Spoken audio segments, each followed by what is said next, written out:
বন্ধুরা, ভোটদান আমাদের নৈতিক কর্তব্যই নয়, ভোটদান আমাদের কণ্ঠস্বর। আমাদের একটি ভোটও দেশ গঠনে একটি গুরুত্বপূর্ণ ভূমিকা নিতে পারে। তাই চলুন নির্ভীক এবং স্বতঃস্ফূর্তভাবে নির্বাচন প্রক্রিয়ায় অংশগ্রহণ করে দেশ গঠনে ভূমিকা নেওয়া যাক। 2024 লোকসভা নির্বাচনের ফলাফল কীরকম হতে পারে সে বিষয়ে একটি ইঙ্গিত প্রকাশ করেছে সি ভোটার। গত সপ্তাহে এবিপি আনন্দের পর্দায় প্রকাশ পাওয়া সি ভোটারের সেই সমীক্ষার রিপোর্টে দেখা যাচ্ছে এই রাজ্যের 24 নির্বাচনে তৃণমূল কংগ্রেস পেতে পারে 20টি আসন। 20টি আসন পাওয়ার সম্ভাবনা রয়েছে ভারতীয় জনতা পার্টিরও, আর 2টি আসন পেতে পারে জাতীয় কংগ্রেস। সি ভোটার এই সমীক্ষা শুরু করেছিল জানুয়ারি মাসে এবং তারা সমীক্ষা চালিয়েছে এপ্রিল মাসের 5 তারিখ পর্যন্ত।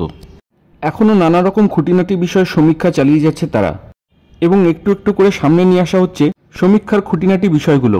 সমীক্ষায় যেই অত্যন্ত গুরুত্বপূর্ণ বিষয়টি উঠে আসছে সেটি হলো আসন পাওয়ার এখনই কোনো সম্ভাবনা না দেখা গেলেও 6টি আসনে লড়াইতে থাকছে বামেরা, এবং এই 6টি আসনে লড়াই হতে চলেছে কাটায় কাটায়। 3 দলের মধ্যে ভোট পার্থক্য এতটাই কম থাকার সম্ভাবনা যে কোনো মুহূর্তে দ্বিতীয় দল চলে আসতে পারে প্রথম স্থানে। একবার চোখ বুলিয়ে নেওয়া যাক এই 6টি আসনের দিকে। উত্তর দিনাজপুরের রায়গঞ্জ কেন্দ্রে কঠিন লড়াই দেবে বামেরা। একই রকমভাবে বামেরা লড়াইতে থাকবে মালদা উত্তর কেন্দ্রে। দক্ষিণবঙ্গের মুর্শিদাবাদ, দমদম, কলকাতা দক্ষিণ এবং যাদবপুর, এই 4 কেন্দ্রে লড়াইতে থাকবে বামেরা। এর মধ্যে উত্তরবঙ্গের 2টি আসন রায়গঞ্জ এবং মালদা উত্তর বর্তমানে রয়েছে ভারতীয় জনতা পার্টির দখলে। অন্যদিকে দক্ষিণবঙ্গের মুর্শিদাবাদ, দমদম, কলকাতা দক্ষিণ এবং যাদবপুর, এই 4 কেন্দ্র রয়েছে তৃণমূল কংগ্রেসের দখলে।